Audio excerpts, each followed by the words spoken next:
Adam, Hey, good morning, David. How are you? I'm well, and you? Good, good. Feeling better finally. Oh, good.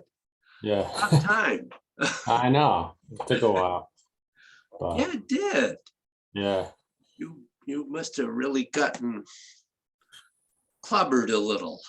yeah. I caught something good, whatever it was. Yeah, not good. Yeah. How have you guys been? Avoiding all the colds and flus and everything going on? Oh yeah. Good.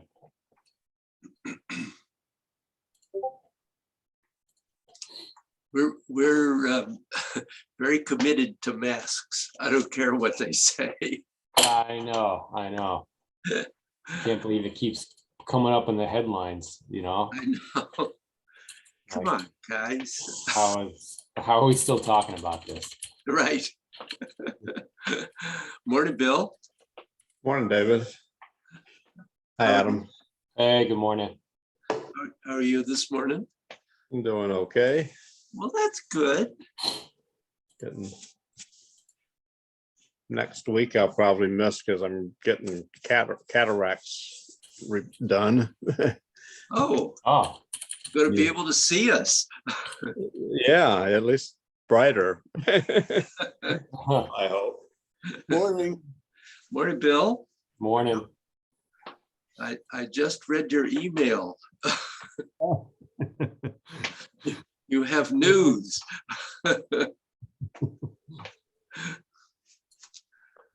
We'll just take it as it comes. So, Yep. About all you can do. yeah. Who's your orthopedic surgeon? Reardon, Terry Reardon. He's in Middletown, so. I don't know him. No. You know him, Adam? No. Yeah.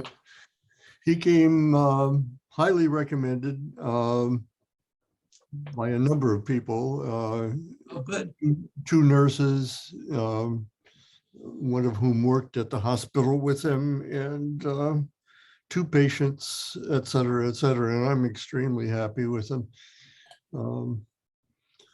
I mean, he went over the MRI, he pointed to everything, he drew pictures, he explained everything 2 or 3 times, and then he dictated into the medical record while he was looking at me, asking with his eyes, is that correct? Do you understand? So that's good stuff. Yeah. Well, it sounds like there's a lot going on there. Yeah, it's the inner compartment only, we hope, but that one is really messed up, Yeah. so. Well, it'll be good to get it fixed. Yes, yeah.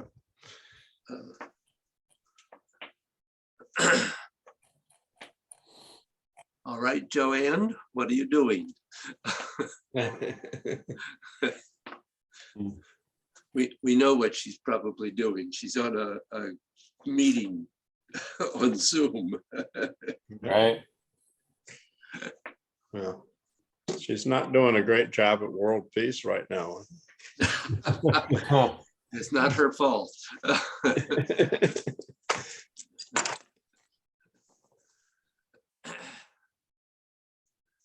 Well, maybe we will. She said she might not make it. Yeah. She did. She usually sends me a message or something to let me know for sure, but I didn't receive anything. But I think we should go ahead in case she's not here. Okay.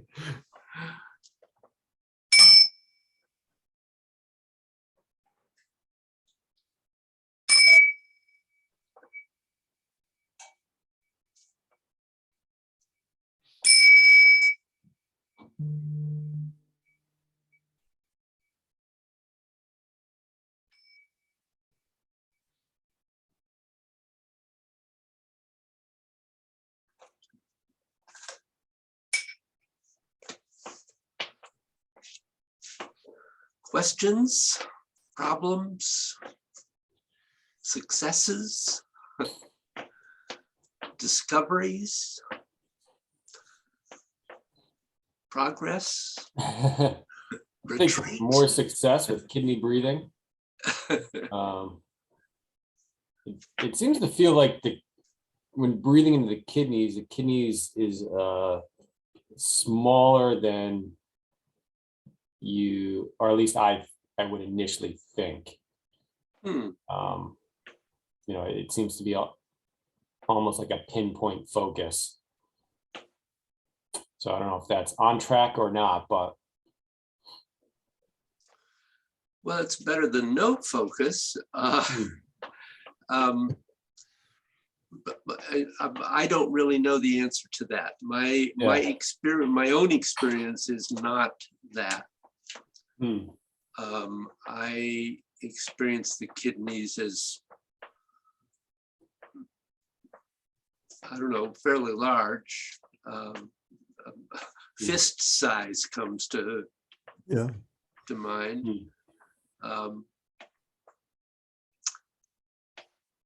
Yeah, I mean, that's my experience too. I was trying to explain to my wife what was going on last week. I stood with my back to her and I said, put your hands on my kidneys, and they were moving. So, Cool. I figured, all right. Yeah, I'm having more, I'm not getting that connection well. I feel like I am, breathing with more than just my diaphragm in terms of the back and everything, but in terms of feeling like I have a connection with the kidneys or other organs, that's I would say elusive for me right at this point. I think I try to practice, or let me put it this way, my practice is usually for kidney breathing, not all at one time, but I may do 10 or 15 breaths sitting at my desk and another time in the day. So probably a good dozen times a day, I remember to just check it out, especially if I'm sitting against something with a hard back, so that I could feel it. yeah.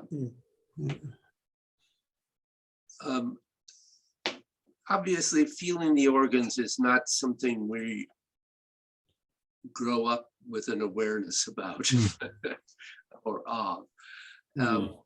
And I think it takes some time before we begin to really connect specifically to the individual organs. The kidneys are another way to approach the kidneys, and we start with focusing on making sure we're getting the back to move, because you need the back to move in order to be able to do kidney breathing. You also access the kidneys through the front of the kidney.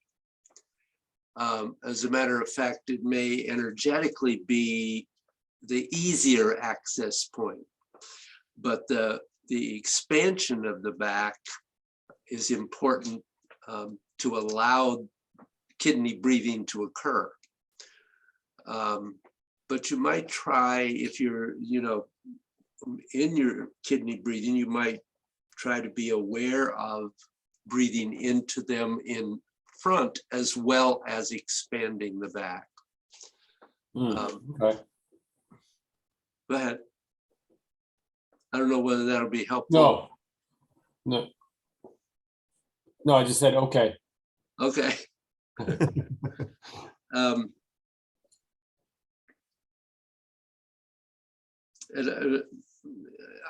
Adam, your particular thing, I think it's good that you feel that you pinpointed the kidneys. I think just opening to the awareness that they are larger than that. Yeah, because I can feel a lot. I can feel, I guess, the muscles in the back move, in the stuff in that area move and flex and expand and contract with the breath. But like you were saying last week, you know, to really kidney breathe, you need to be able to distinguish between the stuff back there and the actual kidneys themselves. So Yeah. Yep. it's, I seem to have a lot of success focusing on that area and getting kind of that mid-thoracic back to move with the breath. But then when you try and go deeper and see, can I find something here that is not the back muscles? And that's, I think, where there's, you know, maybe sometimes, you know, glimpses of something. But it's sort of a different sensation, but it's not like a clear sensation I could describe. You know, Yeah. it's sort of kind of fuzzy in the periphery. You know, I do think Bill's suggestion about practice is good. I often focus on kidney breathing when I'm walking, or indeed when, you know, I take a break at my computer and I'm trying to prepare for class, I'll do that. Because the kidney breathing is really important in terms of our health. So just doing a little bit of it, I think not getting caught in thinking you have to focus on it for 20 minutes or half an hour. But maybe just doing it in small increments may be more productive. Okay.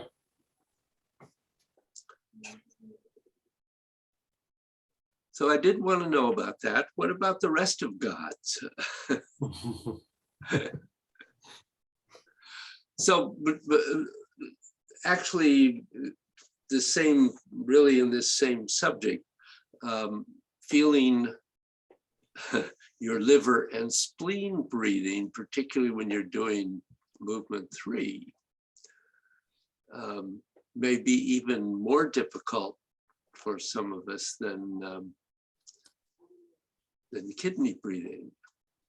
Don't know. Obviously, the liver is larger. The spleen often seems more elusive. Yeah. Oh my goodness. I mean, I know where it is, but I don't have a sense of, you know, getting there really. The liver, I have more success at, although I'm thinking back a number of years to when we did the breathing in the Nagong, and we went to different parts of the liver. And at that point, I thought differentiate, but I can't right now. Yeah. I think I'm feeling the liver, but not the spleen. So The spleen's much more difficult. It certainly took me longer to feel that I was really aware of breathing into the spleen.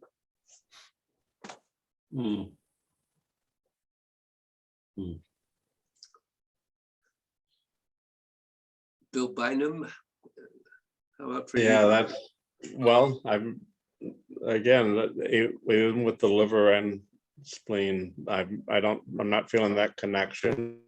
I feel like I'm mechanically doing the breathing reasonably well, but I can't say that I'm actually feeling what I would say, oh, there it is. Yeah, so. Well, that's good, a good start. So just continue to, and you know, one of the things, like with everything else too, I might mention, don't try too hard. There is, I think, a point at which struggling to feel one of these organs actually gets in the way. It's really allowing ourselves to open to an experience that is already occurring. We're just not tuned into it yet.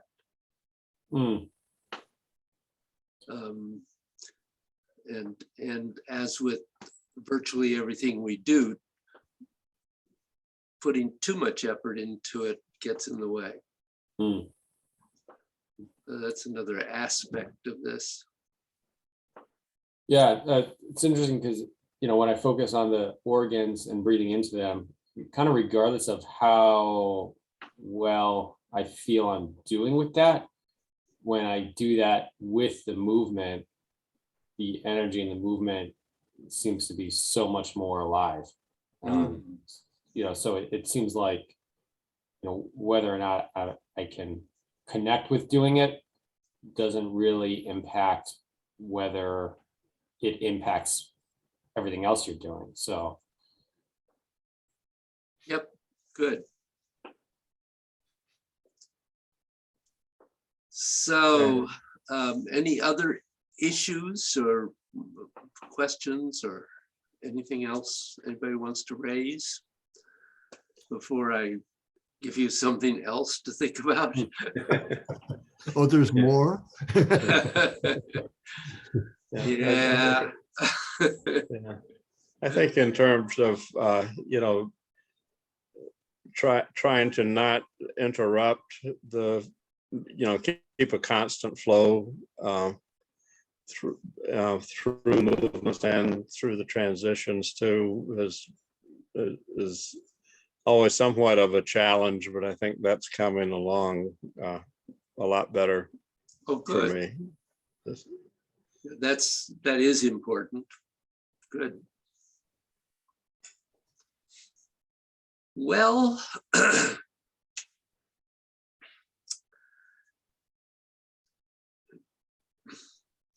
all the movements of gods are going to be circular. I think we all agree on that. However, it goes beyond that.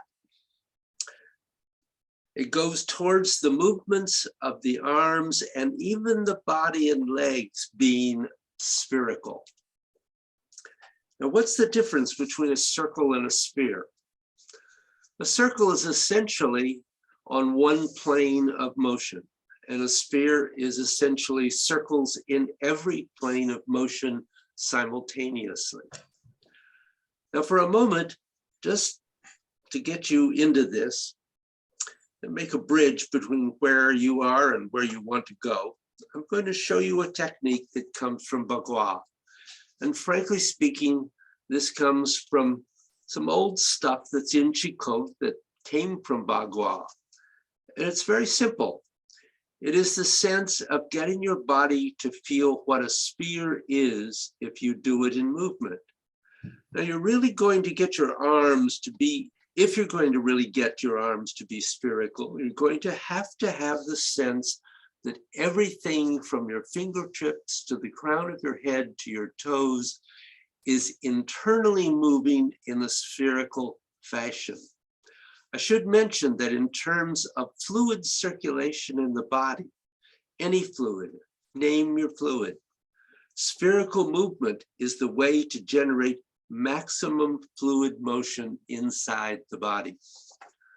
I'll show you this principle, and I'm only going to have you do it for a couple of minutes because this is more about your experiment to play around with in the hope that the more that you recognize, the better it will be for your fluids. Now, why am I using the term experiment? The nature of a true experiment is that you hope for a successful conclusion. But how does it happen or not? Who knows? That's why it's called an experiment. But if you start with a very positive attitude of this experiment will work, you radically increase the chance of it working. So let me change my camera here.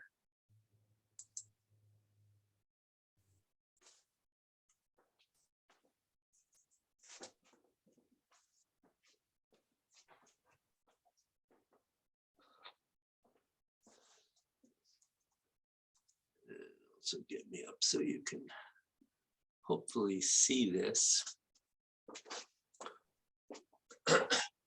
So this would be a circular movement, just on one plane.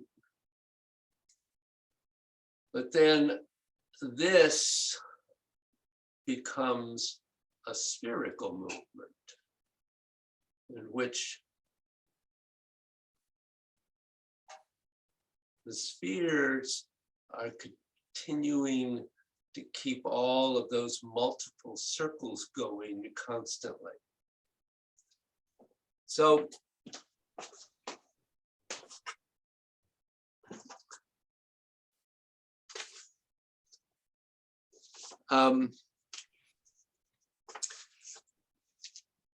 one of the things about doing something spherically is that you have to have every part curving. So the fingers curve, and the palm curves, and the wrist curves, and the elbow curves, and ultimately the shoulders are moving in curving motions, and the back and the entire body. So the movement, even this movement, is not just the arms going around, but the whole body needs to be involved in order to get the spherical movement, to feel it in the body.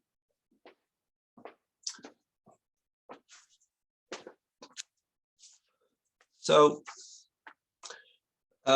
what I'd like you to do is just to get up and try that for a moment.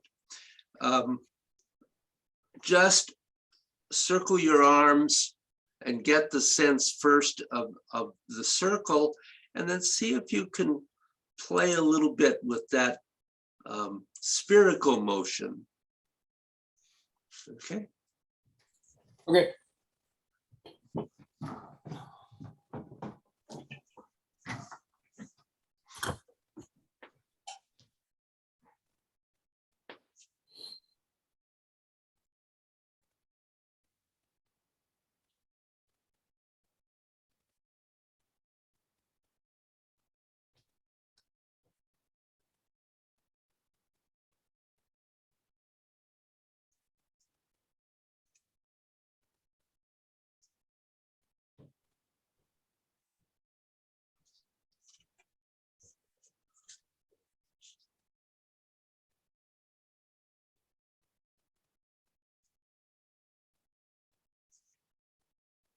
So you're trying to keep the palms constantly opposite each other.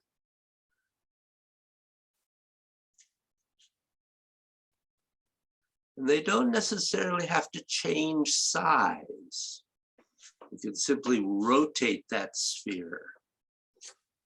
Find all the circles that it can flow through.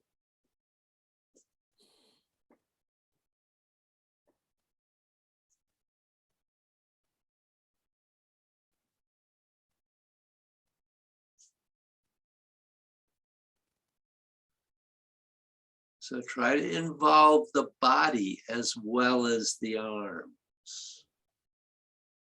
Let your body flow with it.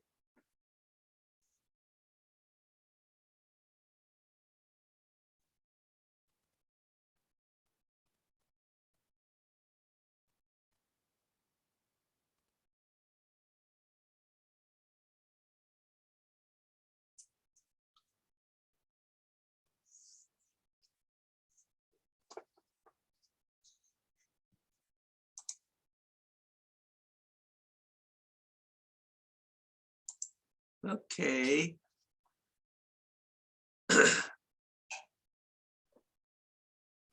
So sit down again for a moment.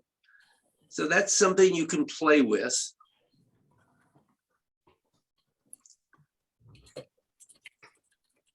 But now when we begin to look at the movements in gods, let's look at movement 1. And I will say that these are a little bit hard to see, but see if you can see the difference here. Because can make this as a circular movement. Just a circle. And basically, of course, that's what we started with. But now when we think about it being spherical,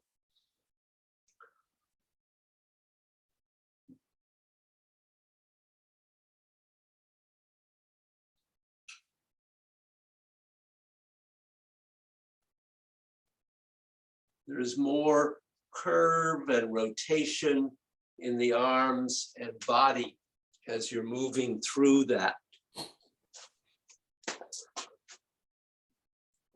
So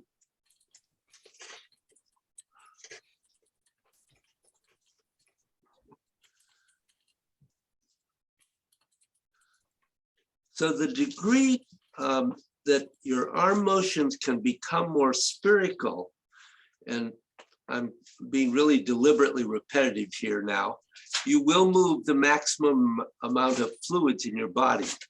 Your fluid movements inside your body will do as well as they can. Conversely, less than a sphere, they will move less well. And you might only be talking about a small amount. I can't say how much, because it also depends exactly how you do the sphere.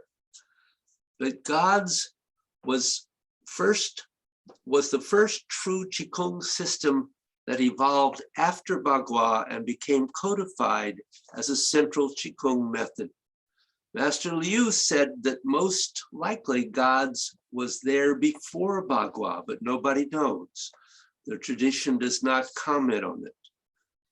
What they can state is that it was done within the original Taoist monastic Bagua school, and it was done in the monasteries right from the very beginning.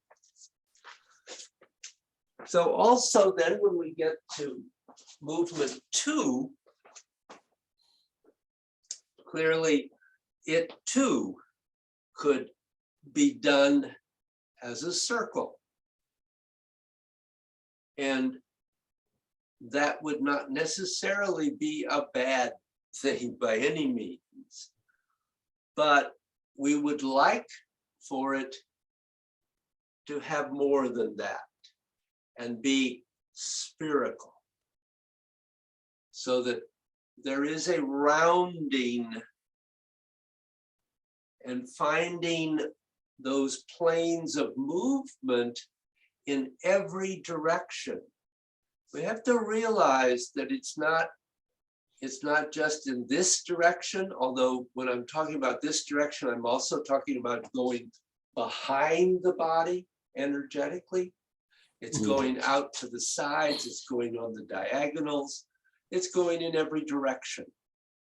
So you're trying to find how to round and not simply have a flat circle, but find those energetic connections in every direction. And this admittedly is something that you will work on for quite a while, probably before you really get it.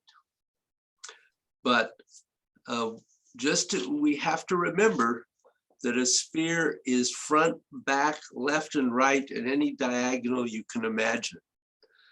They're all circular in every angle, and it's simultaneously so. So what I would like you to do in a moment here is to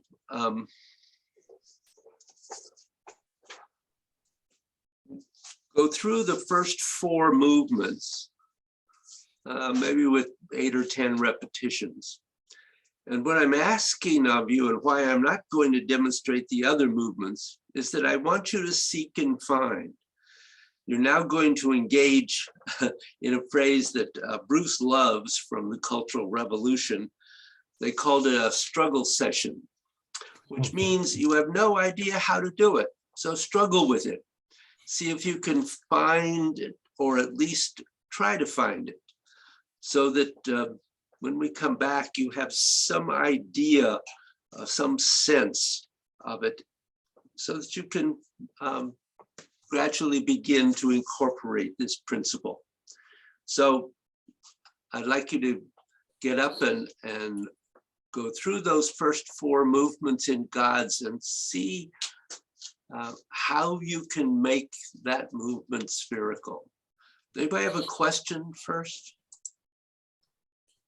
I guess, where would the center point of the sphere be? Should you think of that as your Dantian, or is that not helpful? Sometimes it's the Dantian, but that's not always where it is. Okay, okay, Probably more, I would say more often than not, but that's, you should not be locked into that. okay.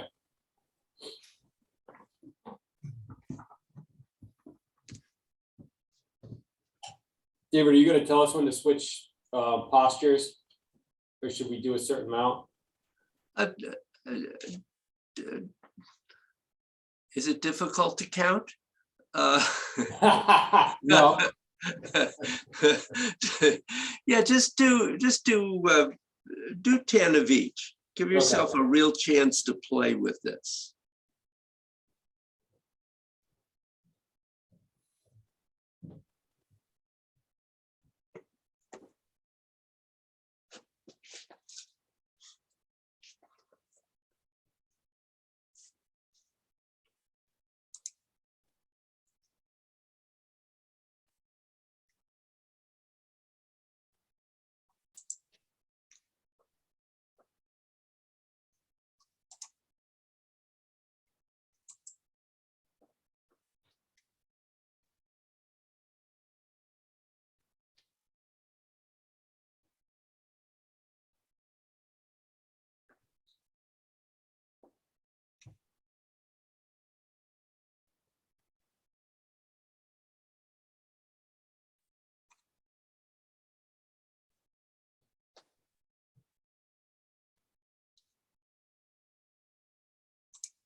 Okay.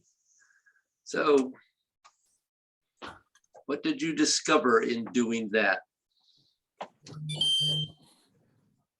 Hmm. I felt like I was on track until 3. Uh-huh. And 3 was difficult to keep a connection with spherical movement in almost any part of the body. Towards the last one, I had a sense of, with the body movement, how maybe you could get a spherical motion in there that, you're not kind of moving as like the hands of a clock, that there Yep. should be a little forward and back as you kind of go. Mhm. But it was sort of like a aha moment right there, like, oh, hey, like there's one way you could get a little more spherical action in here. A lot of it's very subtle, and it takes some exploration to find it. Mhm. Mhm. I found 2 the easiest to sense sphericalness, clearly easiest. Maybe 3 the next easiest, because there's side to side motion. And I found 1 and 4 the hardest, because my experience of that so far has been mainly vertical, Yep. up and down. And so I found myself playing more with my shoulders and my thighs, I think, in both of those to get something going spherically. Mhm. That's interesting, because I would have said 1 and 4 were the ones that came the easiest for me, sort of the other side of it. But and I think it's it has to, for me at least, with the twisting, Mhm. as you're moving up and down and out, and those to me have felt spherical even before you started talking with that. Uh-huh. Good. Hmm. So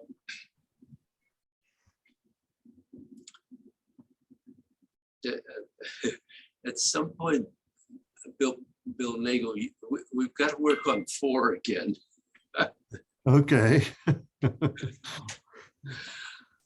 One thing I was going to say is to be aware that, for instance, with the wrist, that it can curve in 2 directions.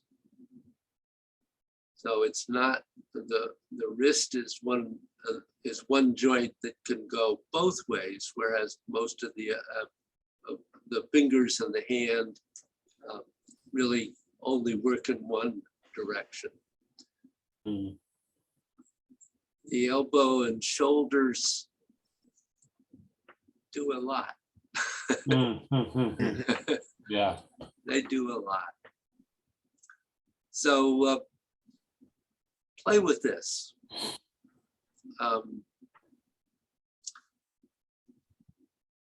The other element here, and I think this is Bill Bynum, you've been waiting for this particular piece. I know what's coming next. It's important to have loose and relaxed shoulder blades, because if your shoulder blades are very tight, all your arm movements are going to be compromised. And it also tends to make it difficult to make them spherical. It also is going to prevent the transference of the energy in your legs and your torso actually going up all the way to the top of your head and all the way to your fingertips. So the shoulder blades are quite important. When Bruce first came back from China, he used to call the shoulder blades the lost joint in the body, because nobody seemed to know that they had them. When he would say a simple thing like move your shoulder blades, people would look at him with sort of a dumbfounded look. Most people think of their deltoids as being their shoulders, but actually your shoulders have a number of components, and the most important one being the shoulder blades. Now, why is it important to have loose shoulder blades? If you move your shoulder blades, your arm has no choice but to move. If you move your shoulder blades, your arm will move with it. You can move your elbow, your wrists, your hands, or your fingers and not have anything happen to your shoulder blades. And that is a major disconnect. One of the reasons why this is important energetically is that when the energy goes from your spine to the whole shoulder girdle, it has to pass through the shoulder blades. And the shoulder blades are more or less controlling it. The second reason is that the movement of the shoulder blade is also causing a continuous massage of your heart, especially when the shoulder blades are going forward and back, not as much when they move side to side. Forward and back causes that particular action. Now, getting good shoulder blade movement is critical in God's plane in the clouds, because without it, your arm movements and the smooth connection of your chi from the top to the bottom of your body and the bottom to the top will not be smooth and continuous. So we're going to do first some shoulder roll exercises that will help release your shoulder blades if they're not released. Now, the normal way that shoulder rolls are done in every high school gym class and pretty much everywhere else is you do it from the deltoids. You focus your attention on the tips of your shoulders and you move them. And that's not what we're going to be doing. We want to make sure that the shoulder blades are actually what is rotating your shoulder.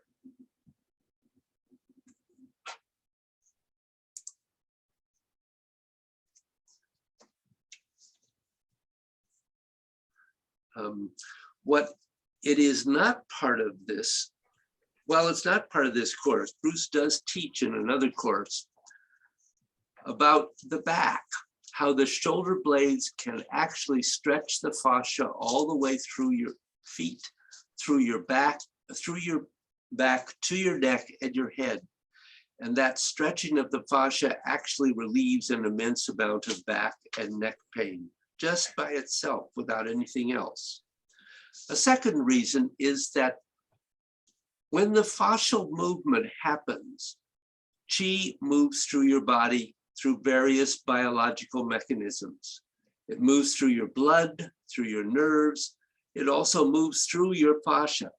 And the shoulder blade movement is the only way in which you can attach to the fascia and get it to move in a coordinated way. And they are also very good for massaging the heart, as I said. And when the shoulder blades are moving well, they also release the sternum where the ribs connect. So in other words, shoulder blade movement is very, very good for releasing everything in your thoracic area. When you do shoulder rolls, there are a number of ways they can be done, but we're really only going to need to do the ones that we need right now for what we're doing. So the trick here, if there is a trick, I don't know whether there's a trick to this or not, but you have to let go of the tendency to focus on the deltoids and the point of the shoulder and make the movement from there. Because you can do that. You can do that. We all have probably done it as as I said in the high school gym class. But we want to make our scapula, our shoulder blades, move the shoulders and the arms. And we want to start first with just a very simple circle of going up and back and over to the front and down. But you want this to be done by the shoulder blades moving, not by the deltoid muscle moving. And so we're making a circular movement here. And as we're doing this, one of the interesting things is that the shoulder blades, the scapula, are actually moving away from the ribs and back, and also a little bit to the side in this movement, but principally forward and back. And that's not a movement we automatically think about, but it does occur. It's very small. So here, the movement of the shoulder blade is like this. And it's not just in one plane, it's actually has a little bit of movement to the side as well. Obviously, we can do the reverse of that. But the movement again needs to come from the scapula. The shoulder blades moving the arms, not the deltoids moving the arms. And looking at it, it's very hard to see the difference. You have to feel that difference. This, and obviously you can do that in both directions. Another one is putting the arms out and simply sliding the scapula from side to side so that the arms move out. One goes out, one goes in. And the scapula are moving one in towards the spine, one away from the spine. Just back and forth. And this is just then principally a side to side movement. The other one that we want to also do is alternating, which can sometimes for some people be a little more difficult. And in this you have one going forward as the other one goes back. And so your one is going one direction and one is going the other. And again, the movement is principally circular, but moving towards spherical. And it is being accomplished by the movement of the scapula, not the movement of the deltoids or the point of the shoulder.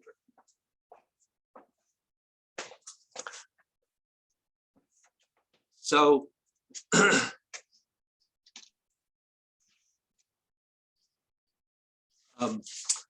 stand up.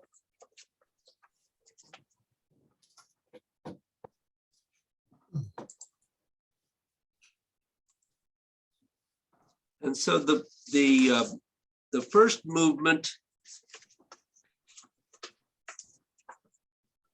is to start by moving the shoulder blades up and back, coming forward and back down, up the back and down in front. You want a sideways view? That'd be good. Okay.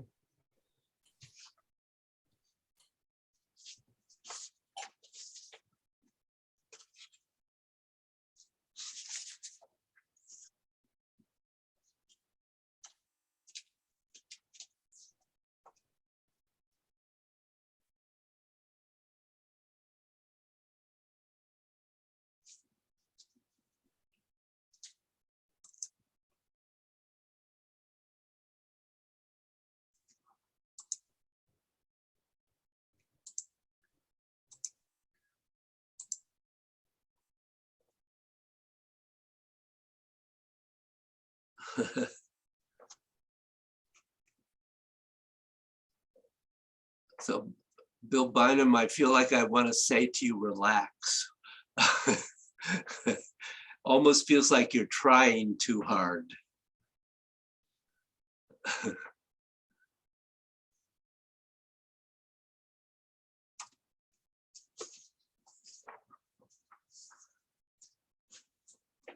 You know, if you're finding it difficult to start this, sometimes if you just sort of jiggle your shoulder blades around first and just loosen, see if you can loosen everything in that shoulder girdle up a little bit. And it also helps you be a little bit more aware of where those shoulder blades are. Can this one be done with the arms extended, David? No, No, okay. the arms are completely relaxed at the side. This is entirely moved by the shoulder blades. And the scapula do tend to be very tight in us when we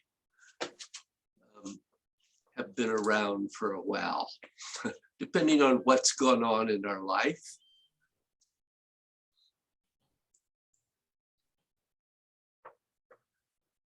But it should be possible to make a very fluid, smooth, continuous movement using your mind to push your shoulder blades. As they're going up, they'll stretch your back. And when they come down and in front, you're making a circle and they stretch the front.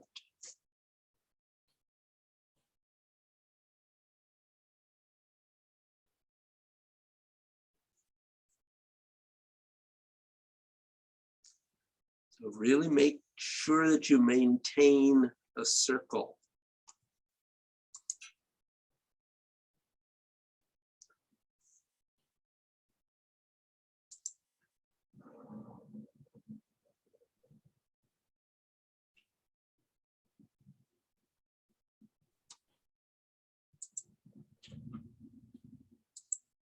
And then go the other direction.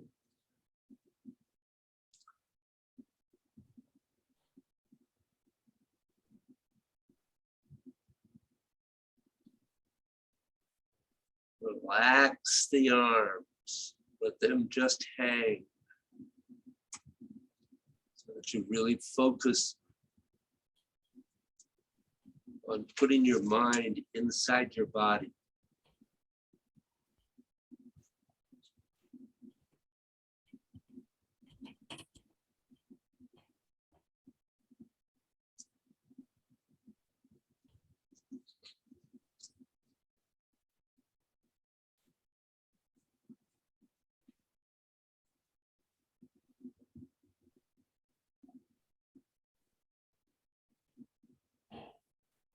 As your shoulder blades go up, feel the movement coming all the way up from your hips and then back down.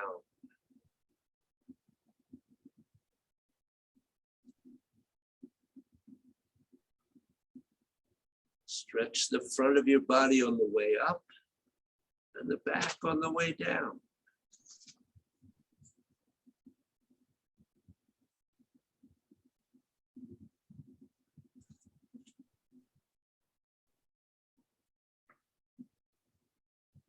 Now go back to the first circle and try to make it as smooth and continuous as you can.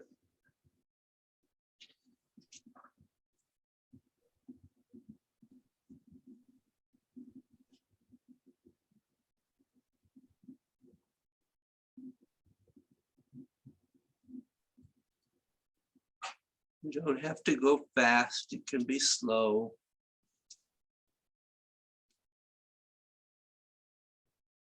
It's really important that you're able to make these movements without stopping.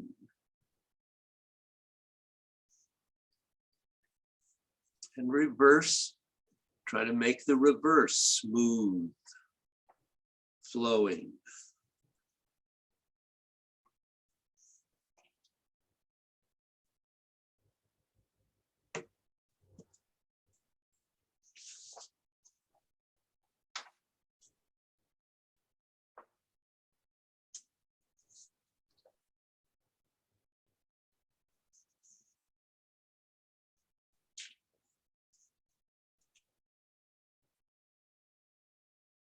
And now try the one where you have one arm going, one shoulder blade going forward as the other one is going back. No, the arms aren't out. We're still working with the arms relaxed down at the side. So one shoulder goes forward, one goes back.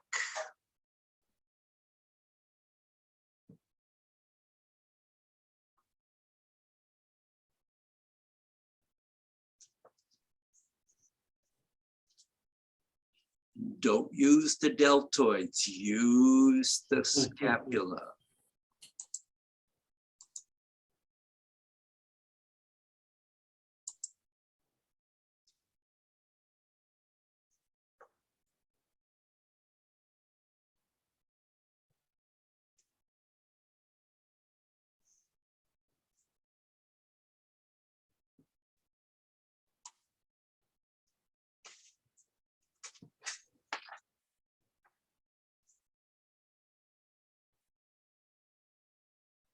And again, we're trying to make the movement smooth and continuous.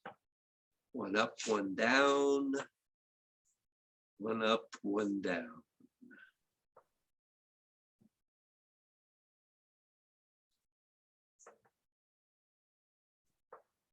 And then go in the opposite direction. Reverse the direction. And Bill Nagel, don't move your torso so much, just use your scapula. We really want to focus on just pinpointing that.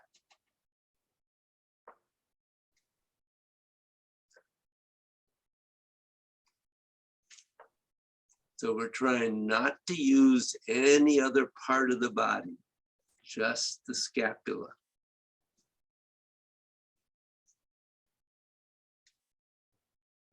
Moving like wheels in opposite direction.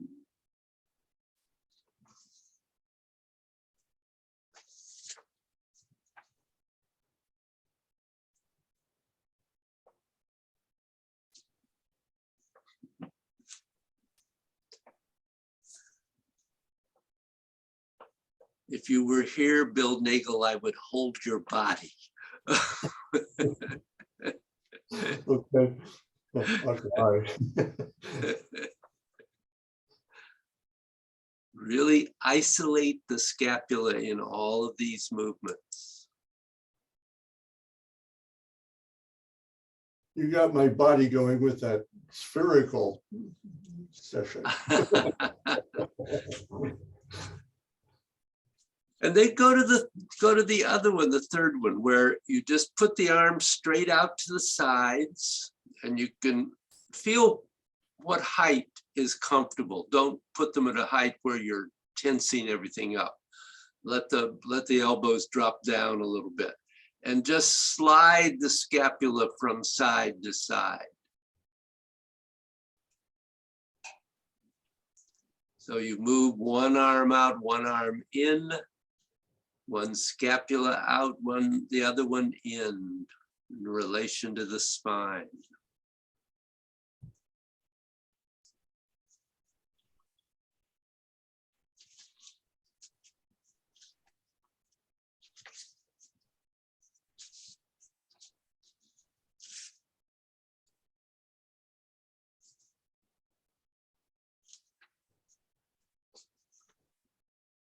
Really focusing in all of these on the shoulder blades causing the movement, not anything else.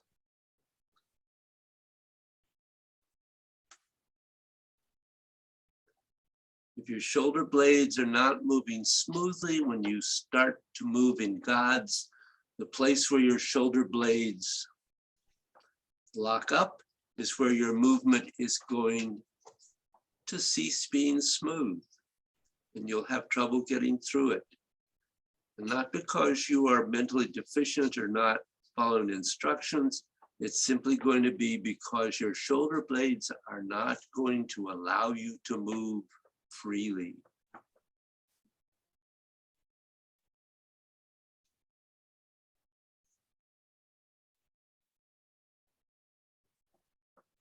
So Adam, don't move your torso, just move your shoulder blades.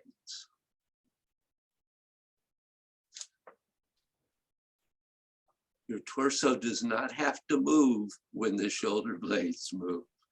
Sometimes we want them to do that, but at the moment we don't. It's hard to avoid having the arms pull. Yep.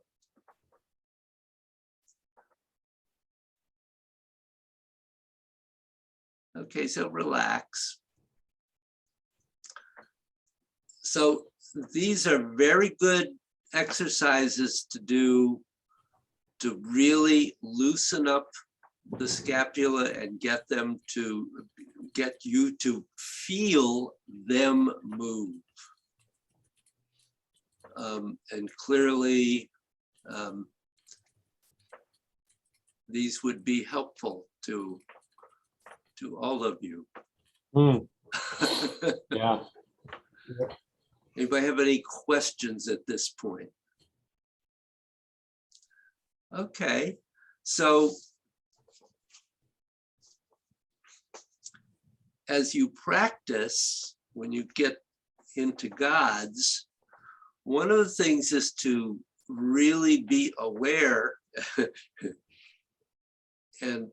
and I suggest that you practice spherical movement and shoulder blade movement separately and not together at first.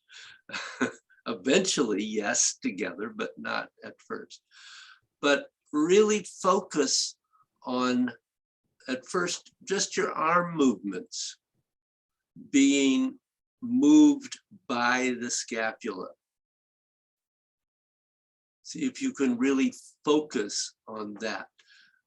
Obviously, at different times, we have different connections that we're making in different postures, but particularly with the first four, you can really be very, very clear that all of the arm movement is being made by the scapula movement. And it's really important to find that connection. How can the scapula do that? What is their movement? So that would be the first thing. And so working A on spherical movement, B on connecting to the scapula, and then of course putting that together. Nothing to it. Nope. And this is recognized, as with a lot of this stuff, that this is not something you're going to fully accomplish in the next week. This will continue to be a part of your development over a considerable period of time.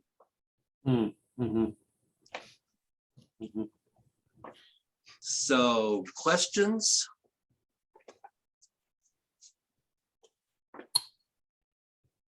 I'll send you all sorts of notes.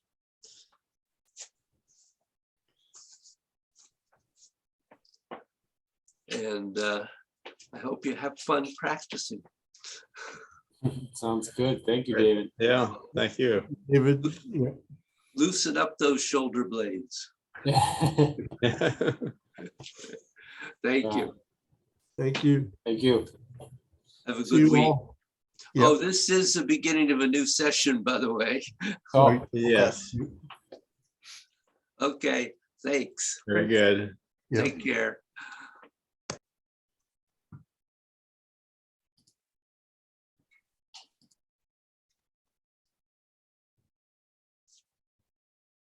So clearly, these are things that apply directly to the form. Hmm. Yeah. Did you have any particular questions in there? Actually, No, it's just realizing, how tight your scapula and shoulders are. Did it, the first exercise was definitely much easier than any of the other ones. But the last exercise, made me realize, I don't know, I guess how tight things are kind of moving in a lateral direction. Yep. That did not feel like there was much movement at all, which I think is why the body started getting involved.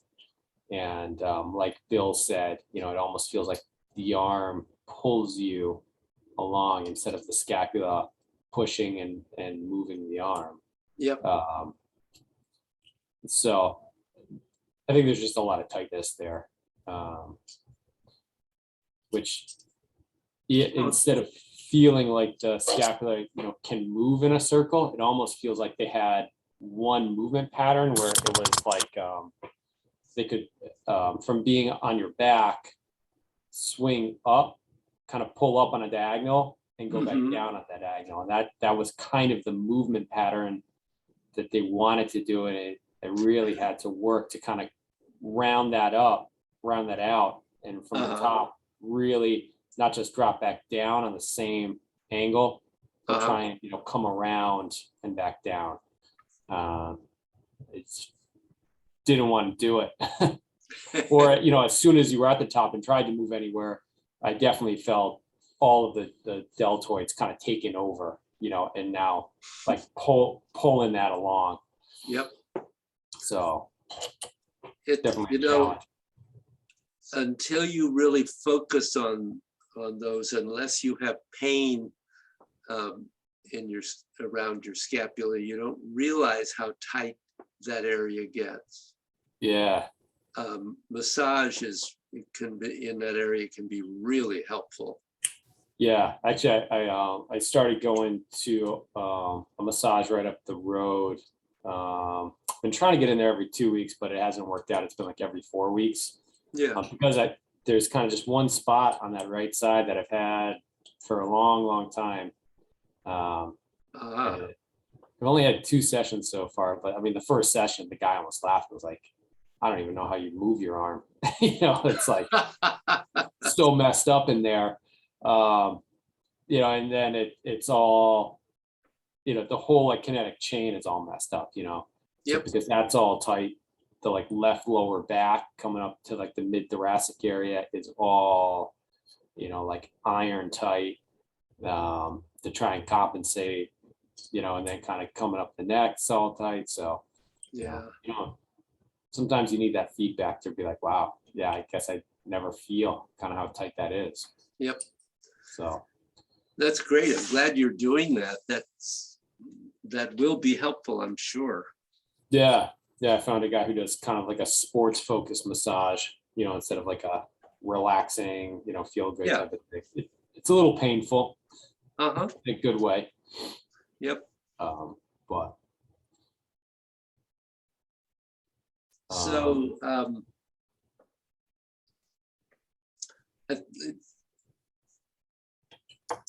finding the spherical movement is a lot easier in the yang than in the wu. yeah. But it's still there. Okay. So that's, and of course both of these things today, are absolutely what we are doing in the form. So Definitely. So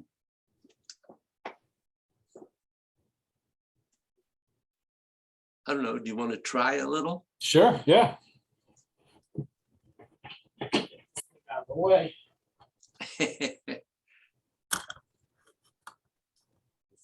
most open spot here.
Hmm. Definitely tough. I definitely can feel parts where it gets stuck and you can feel your scapula, but you're feeling them because you're holding tension there. And like you're kind of getting feedback because of that, the muscle's Yeah. kind of locked up. And it's tough in that constant flow of movement to restart the movement with the scapula, to get Yeah. it moving again. But even with those spots, it definitely feels like the arms become far more energetic. Yeah, Like even doing it poorly is better than not doing it by a long shot. I could see that. And also, I think whether you were intending it or not, there was a sense of more spherical movement. Yeah. I could feel kind of wanting to find a way to make it more spherical, but not being able to focus on too much at a time. Yeah, Um, no, you really have to focus on one at a time on these things. Just can't do it all at once. Yeah. I think it's almost like the movement of the scapula is smaller than I would expect. It feels like the scapula itself is kind of big, but like the amount of movement it has, I mean, maybe it's just because I'm so tight, but there's not a whole lot of movement. I mean, you're talking, maybe an inch, or so. Well, Inch and a half of movement. Side to side, there can be a fair amount of movement, but away from the ribs and back to the ribs, it's very small. Mm-hmm. um, nobody has a whole lot there in that direction. Right. But you have to get both of those so that eventually you can get the circular movement in the scapula. Yeah. Right. So, yeah, something to play with. Yeah, definitely. A lot of stuff to play with, as always. Good. Well, things are going okay at the hospital, Uh, or I shouldn't ask. well, so we're losing the other assistant manager. Uh-oh. So I have the 2 units, and one of the units came from like a real area, and they're in a temporary spot. So the directors are anticipating that our service line will lose that spot at some point. It will be taken away. Uh-huh. Partly because the state's been involved now. Like, we got authorized to use that spot during the COVID crisis, and now we're not necessarily in the height of the crisis. And the state's really saying like, well, this really is not an inpatient area. Should we really like let you to continue to have inpatient patients there? So we're probably going to lose the space at some point. That's Yeah. a mystery. But the directors